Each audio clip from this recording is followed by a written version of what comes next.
Thank you, Mike. So welcome to our July meeting. This is our last meeting in this room. Next month, we'll be back in the nice room in F building for our last meeting. Yep, 2063/65, I think it is, for our last meeting on campus. And after that, we will move to the basement of the Happy Hunting Grounds. So that'll be at the funeral home in September. Yeah. Yeah. Needham's Funeral Home on Dundas in September. Free parking will be in the basement. Mood lighting available. There's places we can nap upstairs, apparently. Gentle background music. Yeah. Very nice. Yeah. Bring stimulants. So we'll send out information on that. Bill's not here to provide any, but at least you know what? It doesn't cost the club anything. Our rents for the rooms increased by too much of a percentage for us to be responsibly be able to hold it here. It's starting to get too expensive. College needs money. They can get it from someone else, not a bunch of old chubby white guys who model. First things first, we have some new visitors here for their first time. So as we like to do, we like to break the comfort zone and call you out and have you stand up. Tell us about yourself, your name, what do you do, what do you model? John, you want to go first? Hi, everyone. My name is John. I'm from Victor.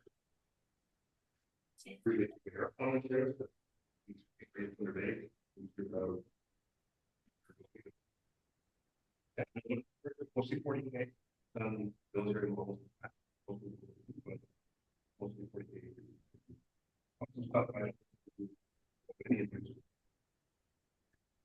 That's one thing we have in abundance, plenty of advice.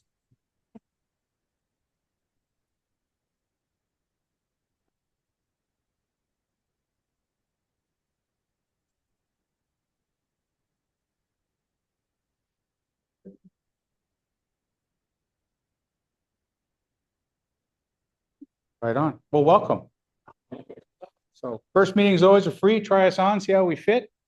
And then afterwards, Jeff, who's our secretary, will fill you in on all the details. You got my email. Yeah. So, yeah. Half price, halfway through the year. So as far as on the modeling front goes, not much really to discuss. The next big show that we've got in the area will be Torcan, which is in the 20s of September. I don't have the exact date. We'll get that for you when we email this out, but Torcan's probably the next big show. There is no welcome. So the guys up in Center Wellington won't have a show this year.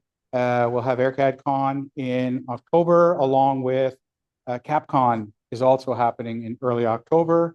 I got asked to attend, so we'll see about that. Those are for shows in the area that we know. There might be some in the States. There's an online, if anyone's interested, if anyone hasn't heard about Modelers Without Borders, this was an organization that's been set up by a bunch of guys in the States, mostly the podcasters. Modelers Without Borders is holding their first model show competition, but it's online. So the way it works is you submit X amount of photos. I think it's 5 photos of your kit. They have amassed a team of expert judges. So they've picked names that people would recognize within the specific communities, whether it's Gundam, Maquet, aircraft, armor, stuff like that. So if you're interested in that at all, just go to the Modelers Without Borders website. Information is there. I think it's $5 to enter.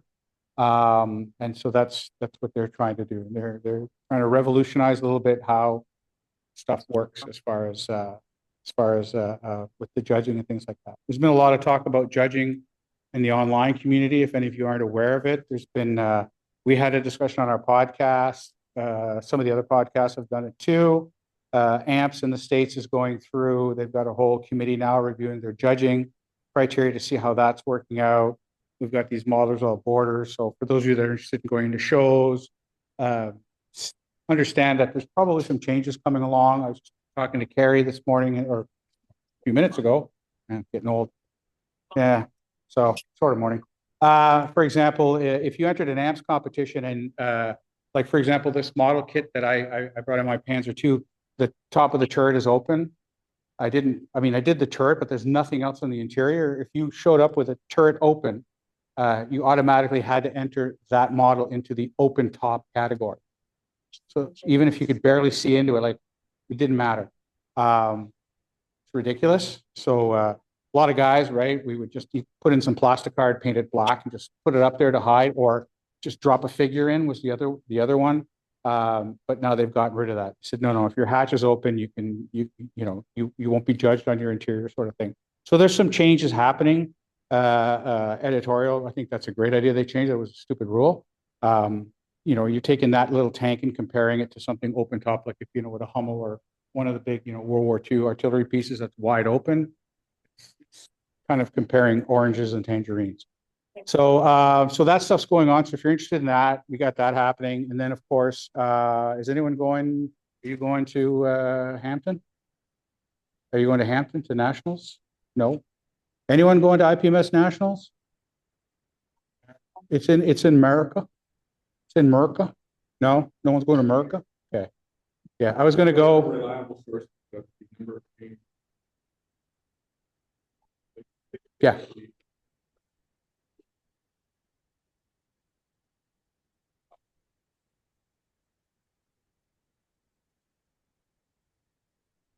That would make sense. Yeah. I was going to go and I decided not to because I figured it would get stupid down there come August. So I wanted to avoid the nonsense. Sorry, well, compared to my border crossing, which was nothing, and then Bill went not long ago, and Bill was like, half the cars were being pulled over to secondary at the time. So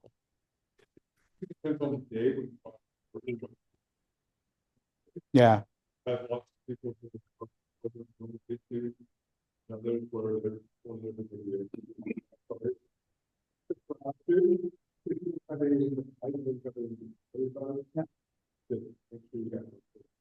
Yeah. Yeah. Anything that is either remotely anti-US government on it. Yeah. The recommendation. I've been proposing going down and interferes with something else that's going on. So, yeah. Yeah, and I'm the same way. I know you quite often go, Gary, you and Duncan, and I'm. Yeah. I chose to go to AMPS instead. I'll go next year because it's in Indiana. It's nice and close. So it's a day trip. Oh, someone's at the door. Stuart, get that. It's his Ring camera.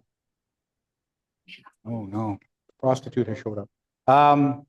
Yeah, so that's for the show news. As far as that's been going on. Outside of that, not much else to report as far as on the broad front goes. The main crux of our meeting for tonight is the show or no show discussion with the group. 27 members here at your last count, Jeff. So I wasn't here last month, but we said that, we need a decision. The discussion the executive had is the facilities was great, better than last time, like here at the college. I've already put feelers out to get another deal from them, hopefully similar pricing. We can work it out because it's good advertising for them because nobody else comes here to rent the place out. So working towards that, but talked about having the show, in May. May works for this location because that's the summer semester. So there's nothing going on during the weekend. So we can book the weekend we want in May to get the facilities.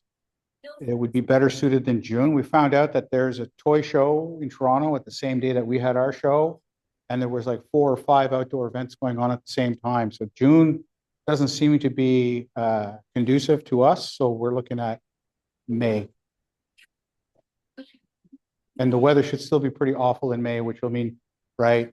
I mean, yeah, there's no sun. So modelers will come out of their caves and come to the show, right, in the dusky weather. So our recommendation for the executive is to hold the show in May.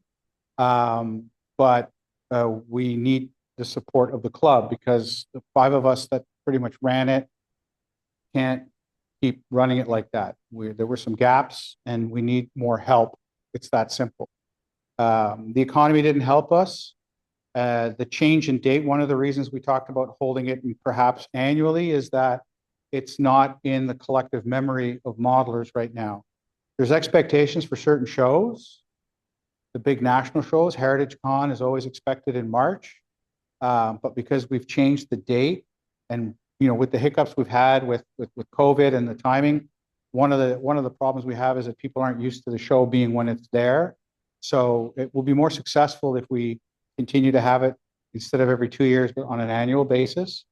And even some of the vendors we spoke to did mention that. So if we do it again next year, yeah, we can come back because they can plan it better, right, on their calendar of events to go to. So as much as we're not a show club, the way some clubs are, where their sole focus for the club is running that annual show, we definitely are looking towards that. It's doable, but we need a better team and we need people that can get involved with regards to the marketing. It needs to be better marketed and it does need to start. Like if we're going to hold a show in May, we need to start sponsorships, categories starting in September and getting the word out to different organizations. So if you want to have a show here, we need folks to step up. And not like last year where folks said, I'll step up and nobody showed up. Because that's what we had. So we need the help, otherwise we can't do it. So we were going to look at holding a vote. We can hold a vote with the group now. We can see who's interested in helping. We've also talked about doing a mail out, just a quick poll of all the members in our email blast. Just to say, we can set up a poll and just tell us yay or nay. And but we need volunteers. So the big thing for us is people to help. We need at least 2 people to deal with sponsorships. We've only had 1. The last show, Bill is the only one that dealt with sponsorships and the raffle table and donations. I can take care of facilities again with this location, which becomes a hassle because if you've ever tried to book a facility, there's just it's a constant pain. Like they were still billing me for the show, even though we had paid them in May. I just got that stopped 2 weeks ago. It's a bit of a hassle to be dealing with that stuff, but Bill can't run it on his own and we need the support. So for the membership, we want to talk, it's open for discussion on the floor. Would you guys like to have it next May, next year? Yeah, like, do you need?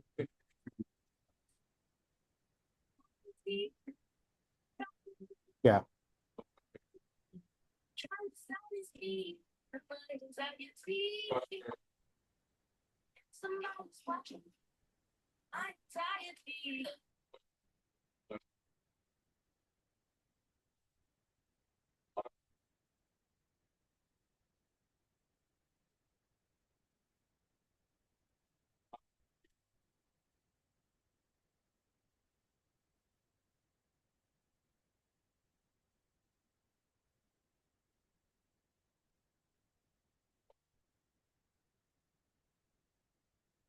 Yeah, and that's not our intent. We will not do that.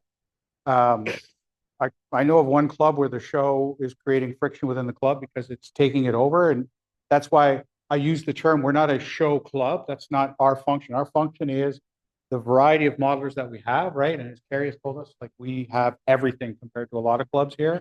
We are not anything centric. We do everything. And just looking at the table right now today, you can see that. And so we're not going to be, so the show will happen, but the show will need a group of people to volunteer to run it. With the support of the executive will always continue to support it. We will always take on part of the roles to help out with the show, but we can't be the ones that run it because we need that separation of church and state. So the guys that are running the show will be running the show. We'll ask for updates, but this is not the point of our club. So if that's something that you're interested in, shows can be like, they are fun.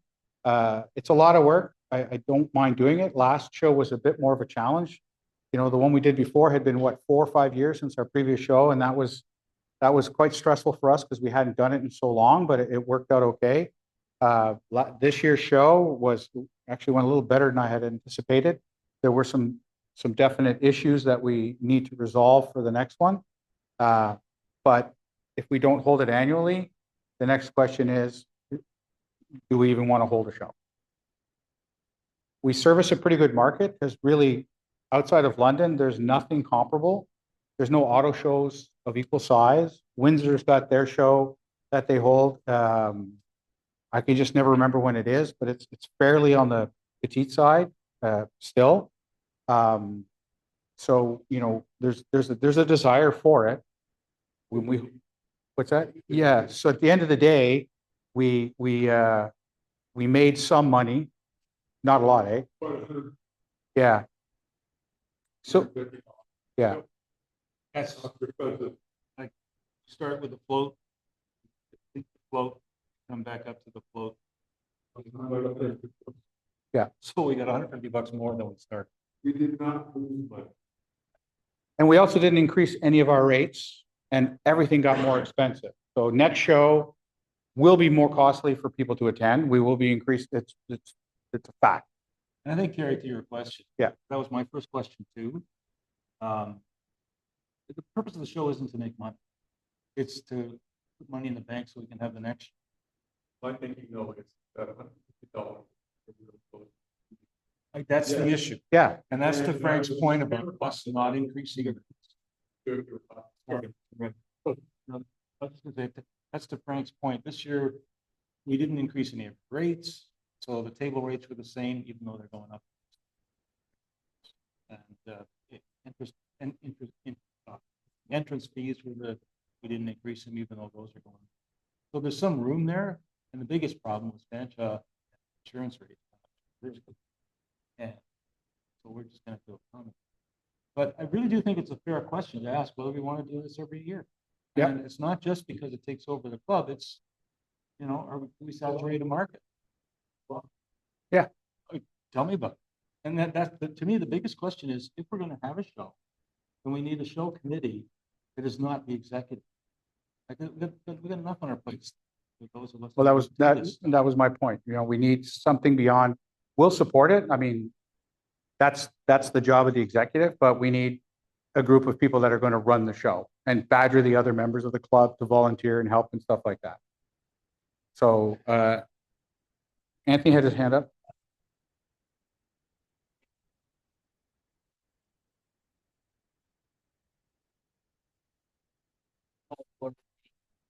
Okay.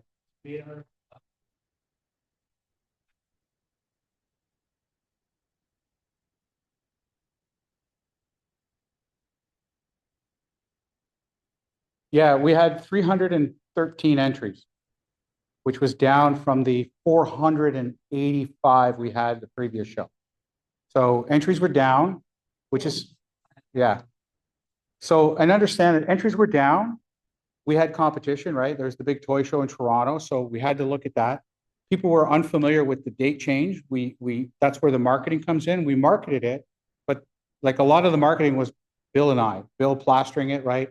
I brought it up on some of the different podcasts and groups that I got out, the networking I've done. So we brought out that information, but that's where we talked about one of the comments was you got to start building that sort of,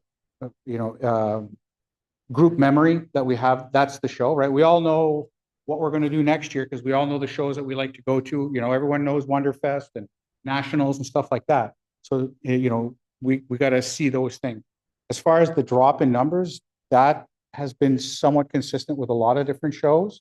Post-COVID, we had a spike, and it seems to be everyone's brought all their stash in, and now they're back to building at a regular pace, right? Instead of having 3 years worth of models to show off. But we did not increase our prices.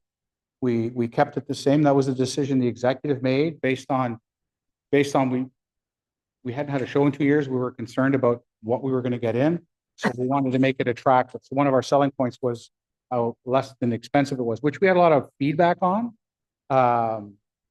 Nobody came up to us and said, "Oh, you should charge me more," obviously.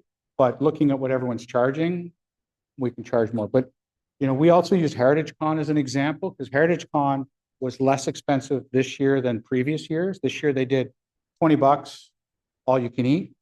And previous years it was like $5 or $6 a model, and you know, their rates were more, and they had brought it down to just $20 for an entry. So, you know, we're going to have to look at changing it, because we just did the old $5 a kit and the entry fee stuff. But we had a float of $6,500, and we basically made our float back, right? The money we need to seed the next show. Yeah. Pardon? No, no. We based it with like yeah, yeah, because we had basically two volunteers running the gate, and they were more concerned about access control, security, and making, because I mean, it's a model show. We have people trying to, you know, if they can avoid spending the $5, if it'll give you $5 on the vendors, then they're going to do the $5, right? So we had that. You know, we had one problem. One of the vendor from Montreal decided to leave at 3:30. So all the vendors started packing up at 3:30. We can't have that, right? But we had no one like try to stop. I'm judging these guys. He's running the raffle table now. We had nobody to go, and so all the vendors started packing up a little bit earlier than we had anticipated, right? And it's not like we're the kind of show. If anyone's ever been to a show, they would say, well, if you're going to be a display, you can't leave before, you can't shut down your booth until 4 o'clock of the last day, or you can't come next year. We don't have that muscle really, not yet, right? So that was one of the challenges.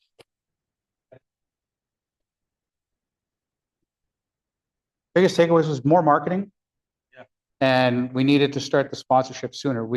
There was less sponsorship, right? Last year, when I did sponsorships, I got a bunch of money out of the States for the show, and we had corporate sponsorships. We had introduced a corporate sponsorship package because our previous float before the last one was half. We had doubled our float from one show to the next. And we're pretty happy that we didn't spend. We were going to blow some of that float on the club, t-shirts or something. And we decided, let's just pull tight, because we saw everything was getting more expensive. So the one thing that saved us was not spending our previous profits on the club, but keeping it as a float. Pretty good decision on Bill's part to come forward and say, we need to hold on to that, not that Bill, that. And so that's what helped us. The insurance rate had tripled for the show, and there's only one insurance provider for shows in the province. That's, you have no choice. That's who you go with. So there's nothing to be done with that. Franchise rates were actually not bad. They only increased it by a few percentage points. Like it was within a few $100s of last year. It was not as much, but we had less sponsors, right? It just happened. People weren't forthcoming. We had almost no corporate sponsors, and we had two. The real estate agent. Plus we had about $2,500. Yeah. This year, $1,800. Yeah, $100 compared to 2,500. So and there's where our profit is there. So they don't. So the biggest takeaway from us was, yeah. Everything is going on for the States. Yeah. So, I mean, financially, right, the province is having a hard go, right? So it's an issue. The biggest takeaways were marketing. We need someone just to make sure we do the marketing. We need 2 people to do sponsorships, because we're talking about sponsorships for the raffle table and also for categories. We barely had any categories. Our IPMS members, the different clubs, Ottawa, Hamilton, they all were great, like we always are. We all support each other. So we weren't worried about getting sponsorships from other members within the IPMS families. That was great. But other organizations that normally step up, or individuals that'll sponsor a lot of times, we just weren't getting, right? Our corporate sponsor, like one of our corporates was the t-shirt guy. I mean, I got enough t-shirts to choke a horse now. So we won't be seeing from him for a couple of years, but yeah. Oh yeah. And the awards, that was the other thing. The awards went from, I think it was 350 last show to 1,200 this show. And I've been to enough shows. we don't Cadillac our awards. Like, I mean, you can't get cheaper than a piece of MDF with a little metal thing on it, right? And I mean, For those of you that won awards, that doesn't denigrate the Yeah. value. I'm just saying, when you go to some shows and you see, like, we don't spend a lot, right? Like, to be honest, we're trying to be fiscally responsible. We give you something for, it's the recognition of your placement within the group. It's more important than the value of the award, because it's not like you're gonna go pawn it, right? Good luck.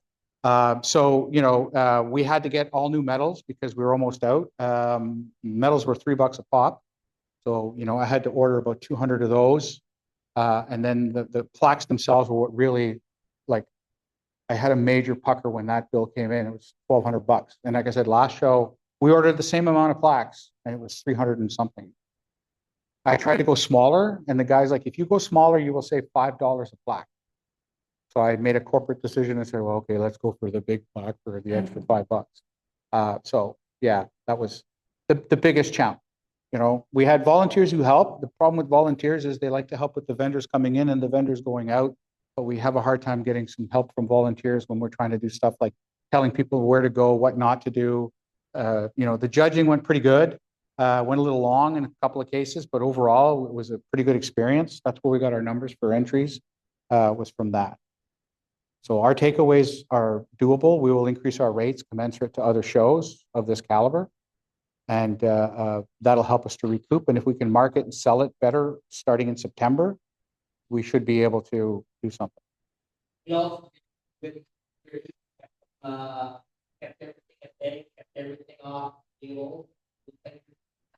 Yeah, yeah. Did that like do on the kept an eye on that alarm, make sure that alarm didn't go off. Yeah. Anybody walking out that door, better not, or you not. Yeah, this year was nice. Fanshawe actually had someone in for the day to make us happy, because none of the door lock systems were working. I don't know what was up with that, but we had access control issues, so they wedged everything.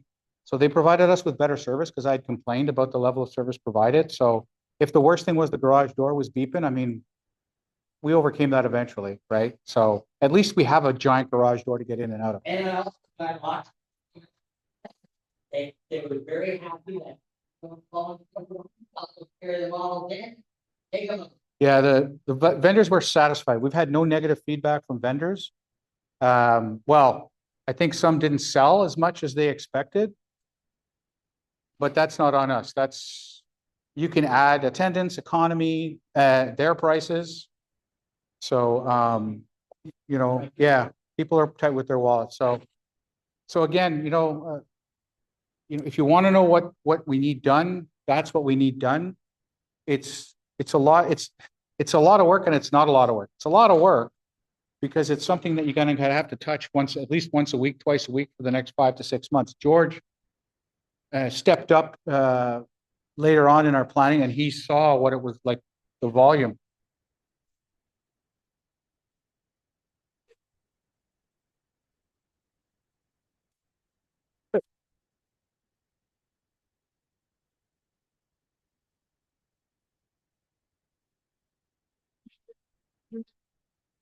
Realize that, as Frank and guys have said, they're hard, but you have to be prepared to answer emails, to send emails, to give good responses to people that are asking for you to get more information, for being on top of it.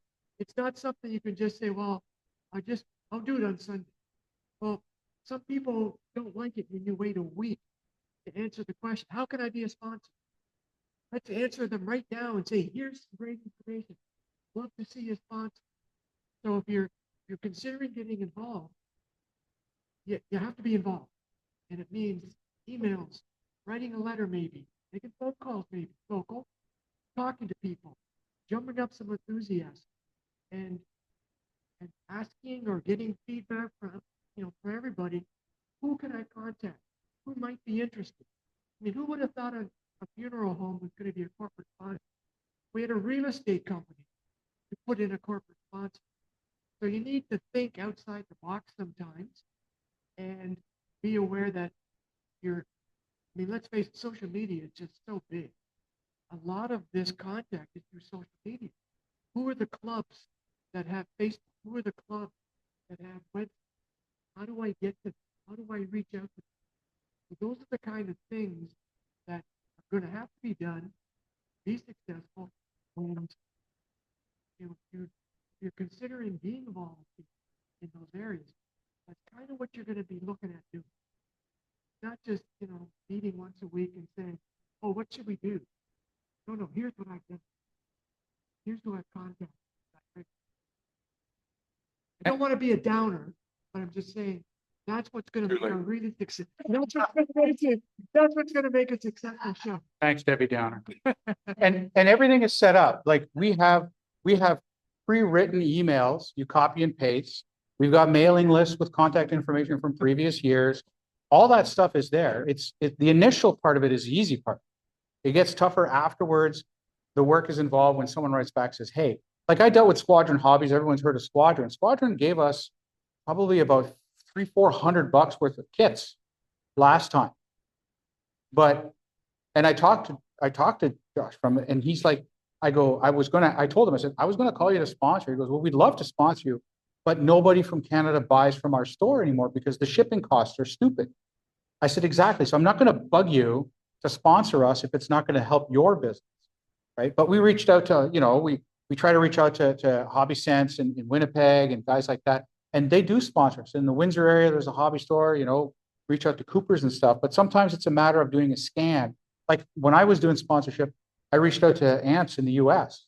And they paid for a category. They'd never been asked. Oh, hell yeah, we'll pay. I contacted IPMS USA, same thing. They sponsor.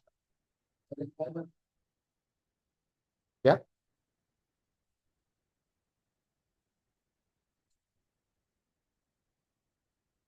Yeah, and that's why the executive we talked about. Yeah. Yeah. Who'd have thought a nice day would be a shitty day for a show, right? So They have recommendations.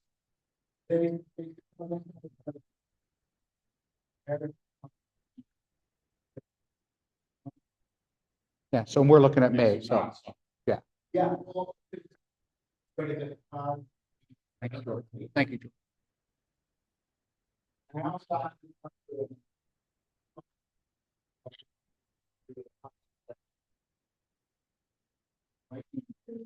And you guys said the same thing, right? They'd love to come out, but it's summertime. He wants to be on the lake fishing on a Saturday, Ergo, our decision to move to May. Pablo, you were. Yeah, so listening to George and his experience, I think that for the different roles, maybe we need to have some sort of written guidelines, gather the experience that we have gathered, and then whoever takes on that role next year or year after, then they have some sort of guide to follow with, I wouldn't say expectations, but a role description and a checklist. Because if not, it's going to be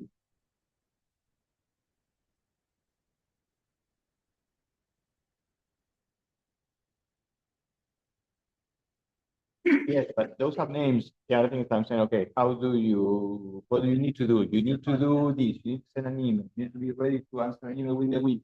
All those key things that can make a success besides the sponsor. We'll see. And That needs to be. that's where we deal at so I've done it in the past. George has now done it.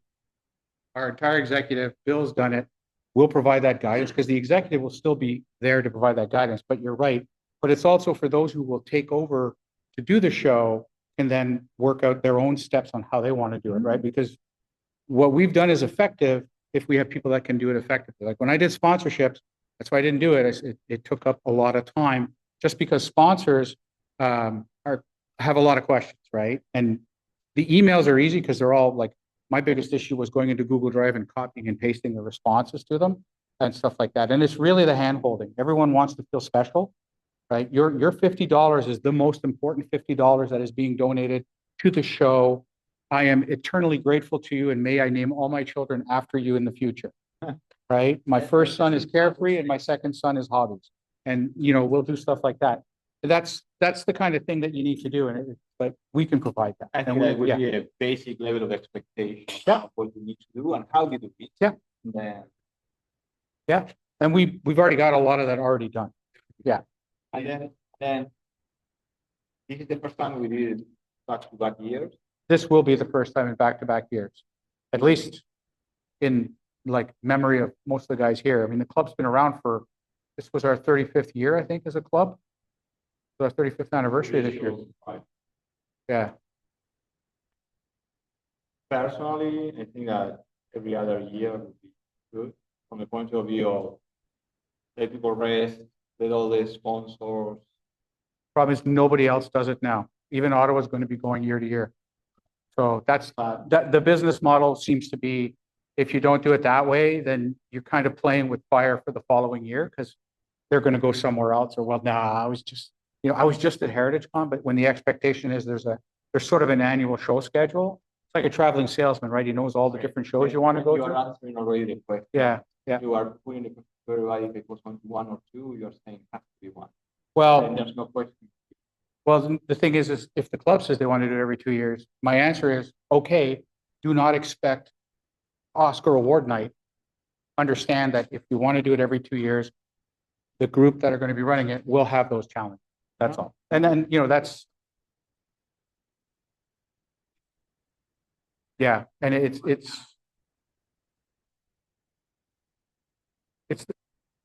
that client base too, right? And that's the challenge. So personally, I was okay with every second year after having done the first one. I was glad we had the break that we had, but it's difficult to sustain the club's momentum for something like that. Or we just don't hold a show. And if we don't hold a show, well then, okay, we got lots of other places we can go.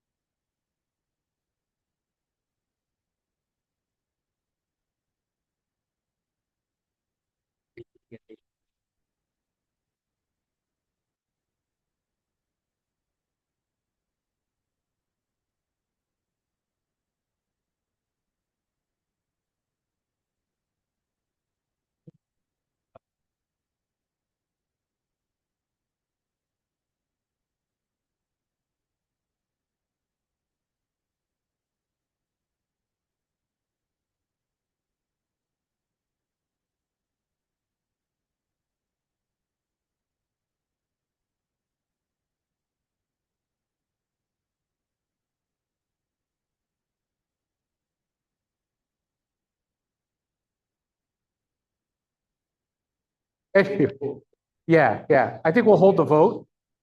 And as far as the group is concerned, so like what I'm asking is, what we're as your executive is asking, do you want to go every year? Do you want to go 2 years? Or do you want to just say, screw it, we're not going to have a show? Or do we want to mull on it? Because we can email a poll in a week and just send the minutes to all the club members. And then in a week from now, we'll send a poll out asking what the consensus is. As far as your executive is concerned, when we met, our after action was, we definitely need to hold it May would be better. If we start holding it in the fall, we have competition. It's not going to help us. That's why we moved it. June doesn't work. May is probably going to be better. The feedback from some of the vendors was, yeah, that would be better. That May weekend, weekend in May, and annually. And some of the vendors told us, if you hold it every year, it's a lot easier for us to come. I can't tell you which vendor exactly. The guy in the first corner right there, he was one of the ones that said that, the one that had the shit ton of boxes and had to buy more tables while he was there. He was one of them who definitely said that.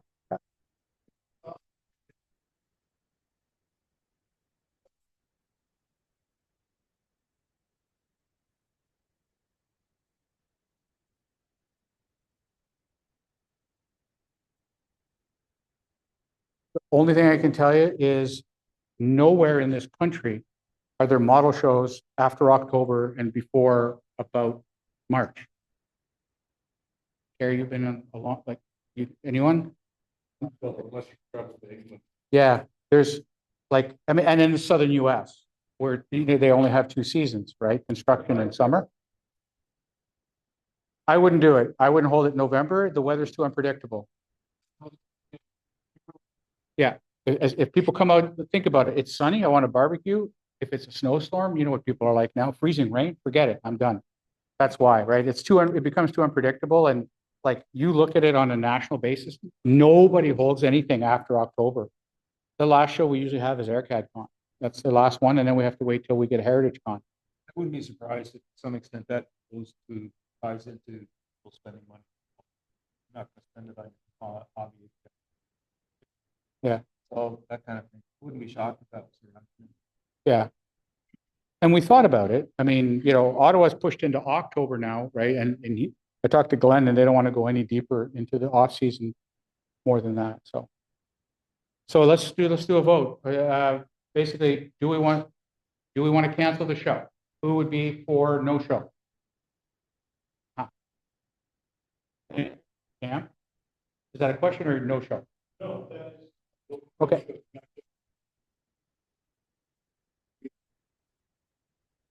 It's fine.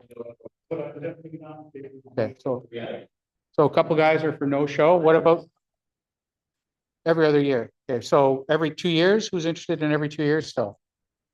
1, 2. Is someone counting besides me? No, you. 1, 2, so leave your hand up. 1, 2, 3, 4, 5, 6, 7, 8, 9, 10, 11, 12, 13 and a half. Peter's on the fence. Every year?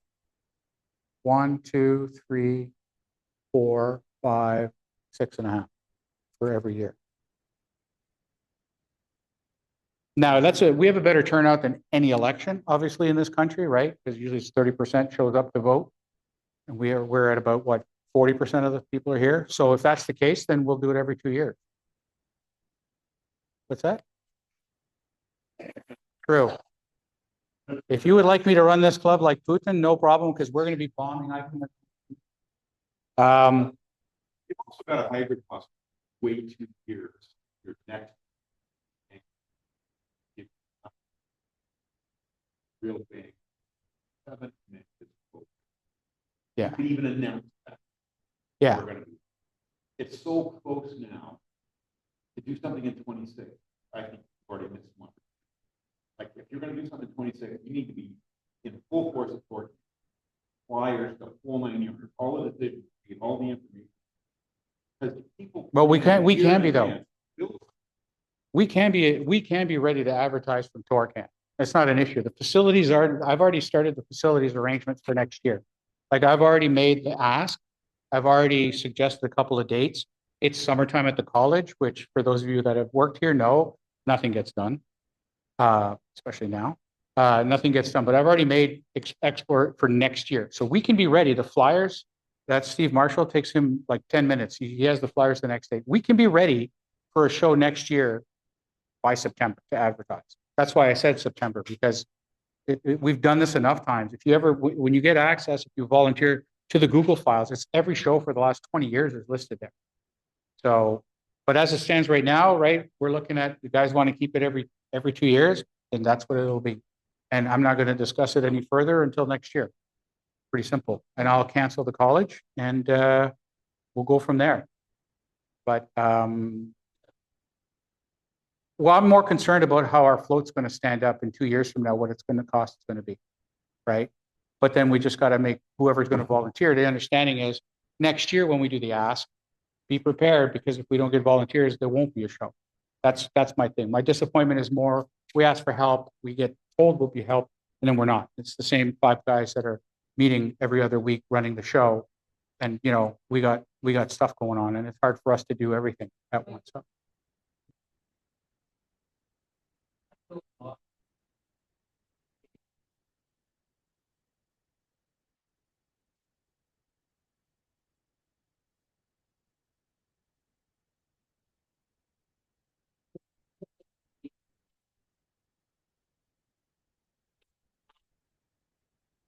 Yep.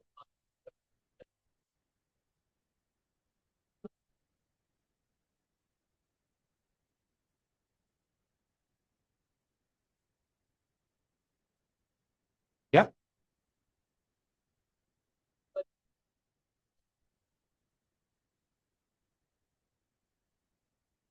Yeah, no, absolutely.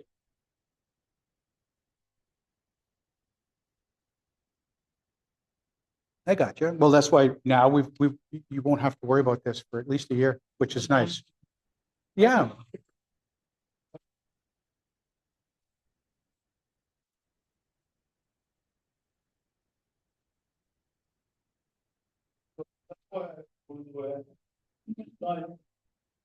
yeah, perfect.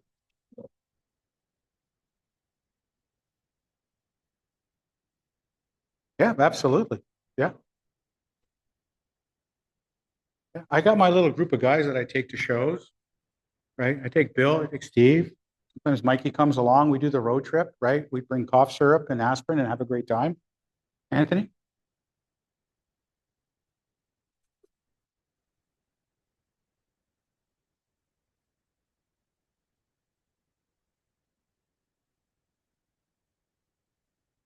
Yeah, I mean, there's some group, like some clubs are doing, like look at SMC, right, where it's more of an exposition, like or Telford even, right? Yeah, But that's, I think that's. yeah, exactly. Yeah, we're good. The horse is flogged. She's dead. And to be fair, to Tim's point, I mean, you're not alone. A huge percentage of people in this hobby, it's a loner hobby, a lot of it. And this is our social. Yep.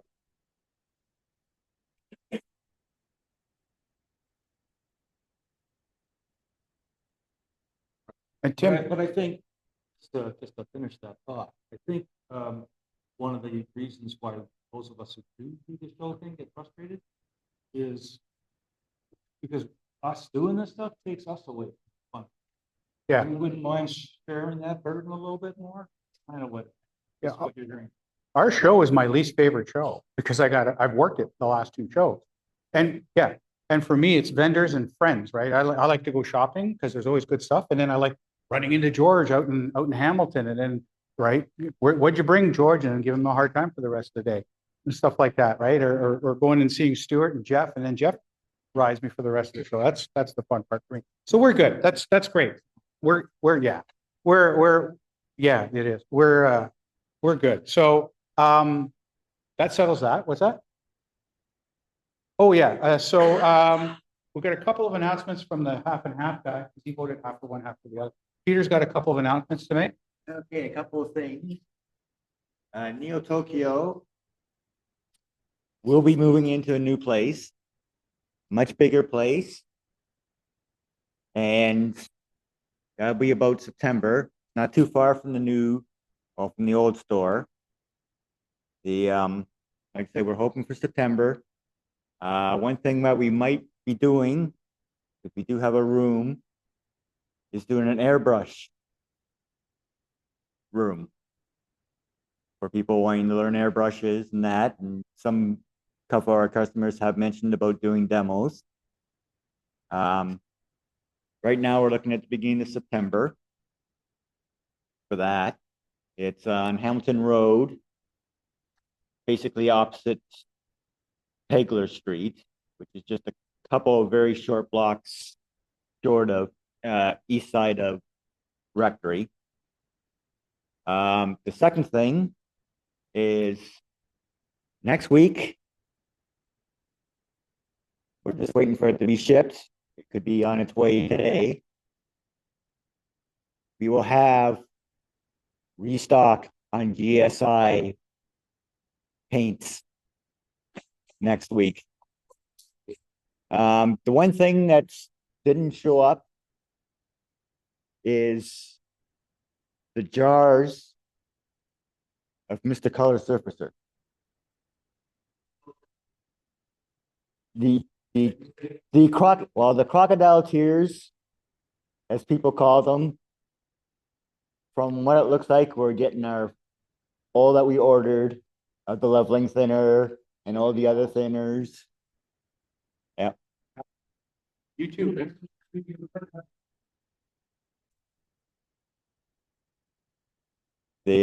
But we did order plenty. Several people have put in big pre-orders, but we'll still have more than enough. Thanks, Pete. Yeah.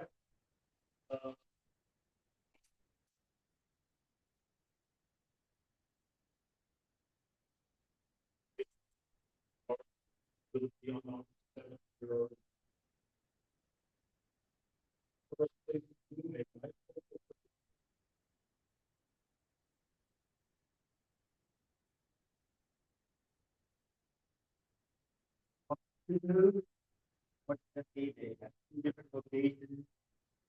They were trying to get into and so far failure and. Yeah. Yeah, they tripled the rent, I heard, eh? Pretty close. Yeah, yeah. Oh, Hobby Toy Central, yeah.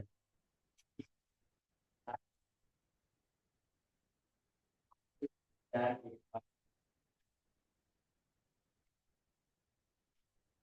for that, fortunately, the landlord got sketchy because he figured anything the customers would take up too much parking for the other customers. The other big, back, whole big plans are right beside them. That's the way it's on the road. Okay, all right.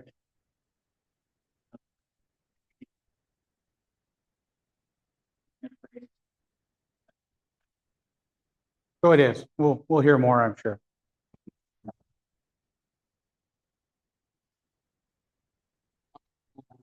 And that's free to get it. Oh. No, in talk to- Uh, For what? Well, we have a place for free, so we're good. Okay. Yeah. So, all right. Thank you, Peter, by the way, because we're going quick. Is it topical? What's your, what? Audible, yeah. Okay, Believe good, compensation good.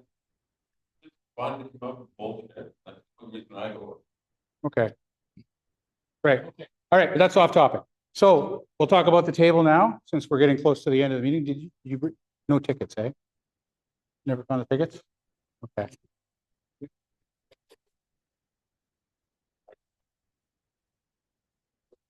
So, okay, so we won't have a raffle tonight. We'll go through the table, then we'll socialize and do the dance of joy. We can't show them on the screen. We will next month. So we're gonna start with George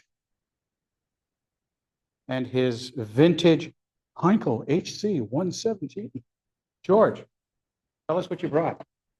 Thanks, Frank.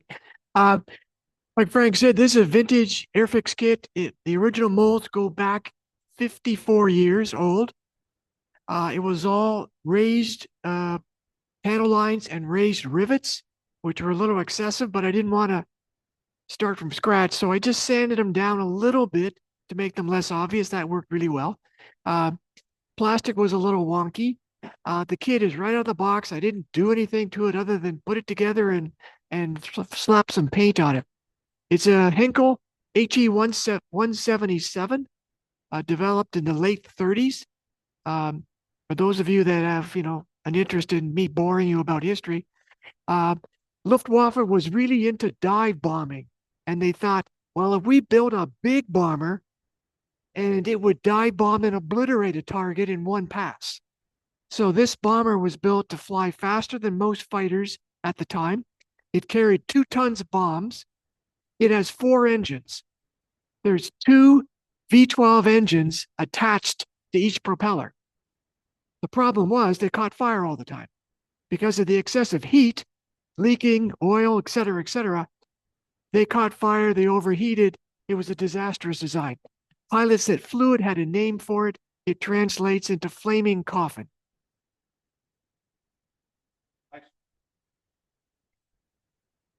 Next, we'll go to the world famous aircraft modeler, Mr. Hill. Used to have something behind my name. My most recent completion there is what I titled the bridge crossing, a diorama with foam insulation to build up the basic form and then sculpt the mold for the rough terrain, static grass, UV cured resin used for the water, nice collection of stones in there and roots, some fall leaves between the layers of pores to give it something to look at. The majority of the trees are made out of sea foam. Again, staying with some fall colored leaves that I chopped up to make them smaller. And a few little green ones that are made out of knock leaves. And an Airfix 1/76 scale truck and gun. And a 3D printed bridge from our Ron Bits and Bob's shop. And I think that's about it. Sounds Oh, good. there it is, right Looks behind me. fantastic. I'm hovering. Yeah. Yeah. And before Ron goes, next month's meeting, Ron will be presenting a tutorial on how to make a tree. Next month.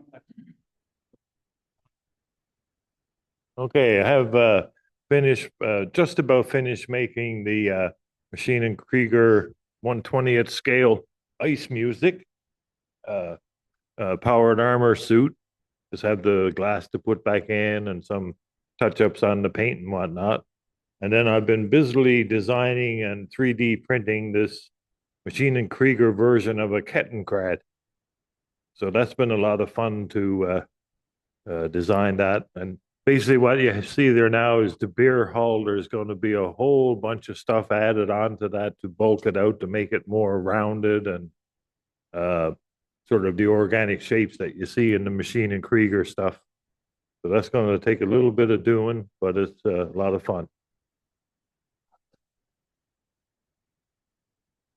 Well, there's no handlebar. There's going to be, the handlebars are going to be back inside the cab. It's going to be hydraulic actuators. I'm looking at it online. Oh, you know, it's for Ron. You know he's gonna do something. Stuart, you brought in files? Amazon had their Prime days and I was having a little look around. I'm sure some of you have seen Mung's made glass files before, at like very high grit, 10,000 grits. This was a set of four different shapes, two different sizes of, and again, it's 10,000 grit glass files. The Gundam guys love these because quite often they don't use paint. They've got to hide where the sprue gate was. And these things are like magic. The only downfall, they are glass, so don't drop them on a stone floor. And I picked up the set of four for $19. So pretty good deal. This one here? That would be it.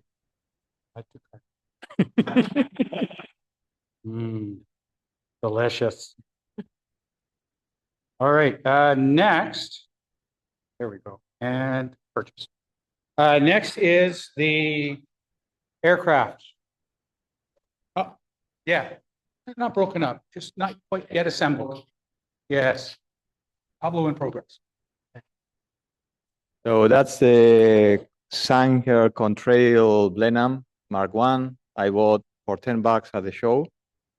And Dave Brown from Hornet Hobbies, he told me that how did I dare to touch that piece of shit, that he was offended I was buying that stuff. But anyways, I bought it. At the same time, I'm building the very nice Airfix 1/48 for the Blenheim. So I'm using the Airfix as a template to panel and modify and improve this one. But the other good thing about it is that I have parts from the Airfix and also from the classic airframes that I did not use because I have a Mark 1 and a Mark 4.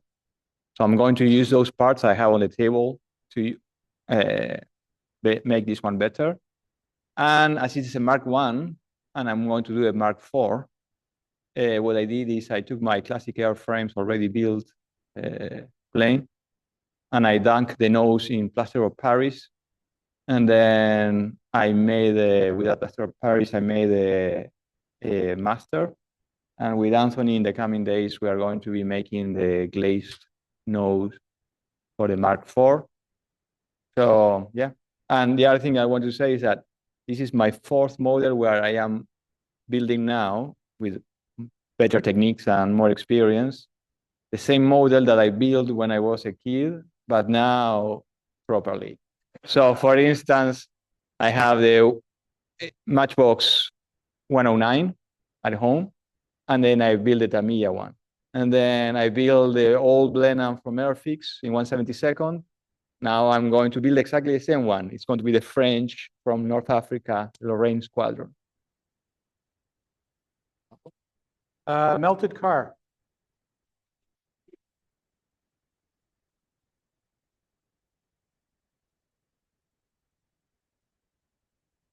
Looks cool. Hot days of summer, right? Oh, nice. There's just one chunk, like you bought it just the three or. Cool. Well, it looks cool. I like it.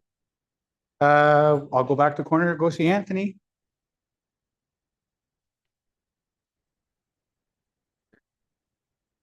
This is a 172nd Valkyrie on a scratch built flight deck, kind of Nimitz inspired that era. Took a little while, dropped it once. All the ordnance is from those Hasegawa kits, so I re-glued them a number of times, more than you can count on both hands from handling it and that type of thing. But I got it done. The jet blast deflectors are resin, and I had this old I had a kit that had it, but it was sort of the resin was no good, so I ended up just scratch building the entire deck, the little pop up and the pits for the jet blast deflectors. I think they turned out pretty well. And then that green scheme is actually from years and years ago in model graphics. They had a series of professional modelers come and do their own Valkyrie squadrons. So it was sort of not exactly canon, but then they released a decal sheet. And I had gotten one at the same time. I've been sitting on it for 20 years. So I finally was able to do that scheme with the green, and it sort of has like a blue snake on it. And it's a Bushmaster squadron. So it's kind of an interesting little part of Macross modeling. The little guys came from the old Fujimi crew kits. So they're not too bad for, I think, like a 90s release, but all in all, it came together pretty well. Just kind of wrapped it up. Still got to fix a little blemish on the front of the wood, but yeah, it took longer than I hoped for, but it turned out not too bad. Give it to Adam. Thank you. All right, that funny looking buggy thing with the giant wheels, that's mine. That's a original issue Series 3 Revell Highway Pioneers kit from 1955 or something like that. Picked that up at Hamilton along with a bunch of pyros and other weird brass era stuff. It's awesome. I love brass era cars. This is only the second one I built, but that's a weird one because it's an auto buggy. Even though cars had started to look like cars by then, the Americans had this fetish that they were a little too racy, so they wanted to stay conservative, and there was a lot of auto buggies like that. And that's a Sears. You could buy that out of the Sears catalog if you wanted to. That's kind of wild. It was a very difficult kit to glue together because the plastic was very old and very shiny. And none of my glues would touch it except for the Tamiya Extra Thin because that stuff is so hot, it'll melt anything. The roof on it was warped badly, but thankfully, being old plastic, you could do the run it under hot water and bend it back trick, and that worked fine. It went together fairly well. It didn't match up on the seams at all. There was a bust ton of work, but that's a given. If you looked underneath, and the roof is pretty fragile, so don't tip it over, but there is a little motor under there.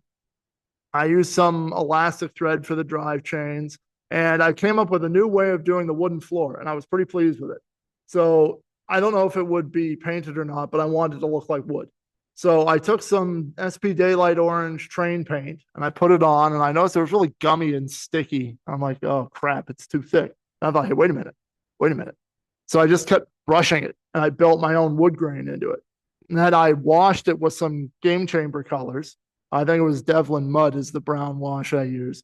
And I let it get dry and pull it into the cracks. And honest to God, I've done wood with a pencil crayon in 24, but in 32 on something that small, it actually looks pretty friggin' good. I was really pleased.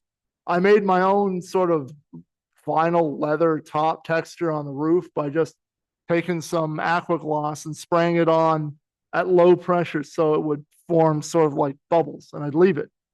And I'd let the bubbles dry as little lumps, and then I did that about 6 times and built up that sort of lumpy, heavy leather. I don't know about curling. So I don't do sports, dude. I'm a modeler. What the hell? Seriously? But it was a lot of fun. It was trouble, but I really enjoyed it because I got to go right back to the roots, basically, of North American plastic modeling. Those Revell cars were kind of what started modeling for real in North America. And I've got some more, and I'm really looking forward to building them. It was fun. All right, next, the M3. Early kit. I'm trying to make it like the early war desert training in the US. Might be over weathered to some, but I was having fun with it.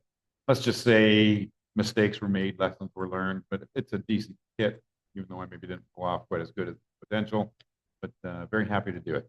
And it's number 3 completion for the year. So that's big for me. 35. Huh? What's about? Sure. So this is a Chaos Knight. It's called a Rampager. It's about 10-year-old kit from Games Workshop. It's mostly plastic, like the whole core and the body of it is plastic. The rest of it is all 3D printed resin.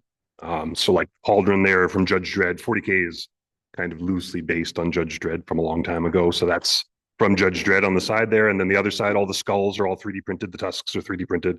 Any of the like regalia is all 3D printed resin. The base is all 3D printed individual skulls kind of thing. Yeah, sprayed it. Didn't like it. And then I just put isopropyl alcohol over most of it. And it kept kind of like a panel liner kind of look to it, which I liked a lot. The base is painted in Modern Masters. They did a series of paints that you can oxidize. So it would have like iron in the paint and then you would spray it with a solution and it would oxidize it like right away kind of thing. And that one's, I think, brass. So it has like a green or a blue oxidization spray on it kind of thing. So those are pretty fun to try out. I know AK came out with like a rust oxidization one for iron paint. I have it, but I haven't tried it before. But that's from Modern Masters. So it's cool to try. Yeah. And in the game, it's pretty broken right now too. It's very good.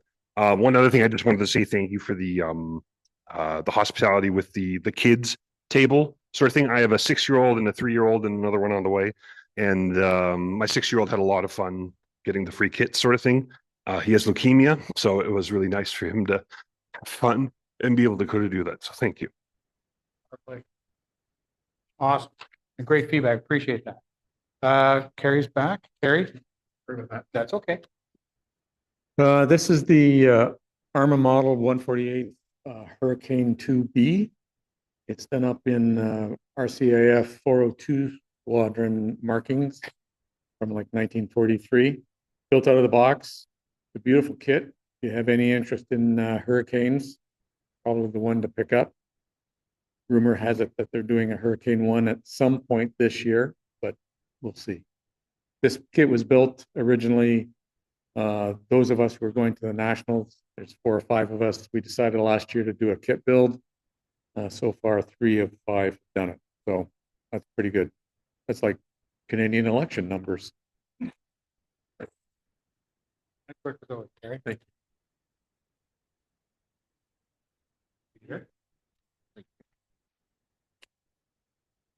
Okay, the first one is the spaceship and space battleship Yamato Dreadnought Bandai kit 1000 scale. One of my many shelf of shame dwellers that's been on my shelf for somewhere between 10 and 15 years in various conditions of build, and finally got around to building it. Had some fun. For some reason, that particular one, the gun barrels, which had the nice big bored holes in them. Unfortunately, with the assembly on that one, for some reason, they were loose on the connection point because they come assembled already. And for some reason on that one, they were loose, which was a bit of a pain getting them into the right spot, and so that the barrels would be nice and straight and that. I've heard that some have had that problem with other kits, but it seems to be a very rare problem. That was pretty much AK paints out of the box. And it was nice, still a fun build, except for a couple of little things. It's one of those kits where things just kept going wrong, even though it wasn't a problem with the kit. Other than that one. The second one is a even longer on the shelf dweller. I got it about 25, 30 years ago. And lacking reference in that, I eventually got more than enough reference, especially set reference with the images of it before the blue tinted lighting on the set and that, which helped me out. It's all AK as well. Even the washes were done with AK with the pencils, and just get the AK weathering pencil wet with a brush and dry them on. It's the first kit where I actually had to do gloss on the base, satin on the navigator's chair, and then flat on the fossilized pilots and other areas where what I presumed was decay. That's why you see some of the flesh tone splotches on a few things. One where it was probably from the spray, from the hole in his chest, from the burster. And I did have to modify the base a little bit. I actually put in the hole where it's supposed to be for Kane to enter the egg chamber.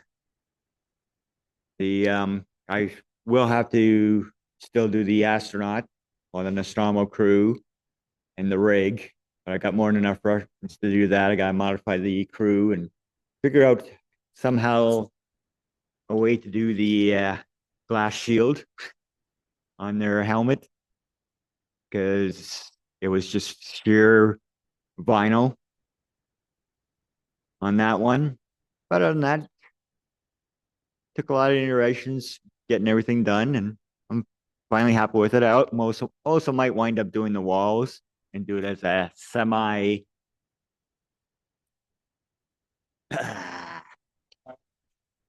yeah. Last up is me. I brought in my last two builds. The little ones are 72nd scale Japanese tanks. I can't remember the names. One's a medium, one's a light, one type 89 and a type 95.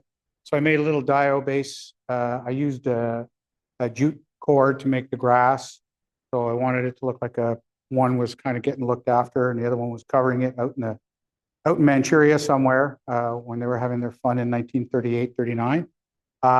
So that was kind of cool. I don't do bases a lot, so enjoyed that. And then the other kit is a 35th scale Bronco bridge layer that I got. I'd never seen this vehicle. There was only 4 of them on the D chassis ever made. So reference photos, there's literally 3 reference photos, period. That's it. Interesting design. The best thing was the bridge sections were wood. So I did painted them in brown, then dry brushed them in tan. Then I put chipping medium, then I covered them in dark gray, and then started to work away to make it look like it was wood that was, showing under the warm paint. So added some extra details. It's a Bronco kit. If you've ever built a Bronco kit, you'll know why we have no hair. But this one was actually really nice to build. So great kit. That's my contribution for this week. So that's our, yes, Pablo?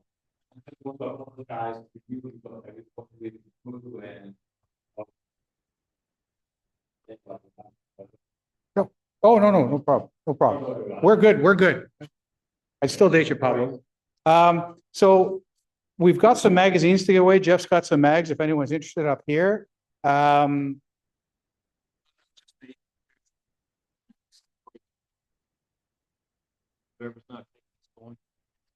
Yes. Because of the last show meeting, we don't have any tickets, so we're not going to do a raffle tonight. We'll have one for next meeting. Next show, we're going to have Ron with his show and tell. Now, we've been asked to have airbrush demos, and thanks, Pete, for doing that with Neo, but we have no problem providing that. I know George has done it in the past. I'm sure if there's something that he could show, he'd do it again. But we need to know what you want to know. So we've had a lot of questions about airbrushes. So if you're interested in airbrushes, email us, not the entire club, email Jeff. Get an email about any questions, but. Yeah, so brands, types, needle size, how do I airbrush, whatever. And we'll try to get some answers together and have a demo in September, October for the club meeting, okay? So social time, have fun.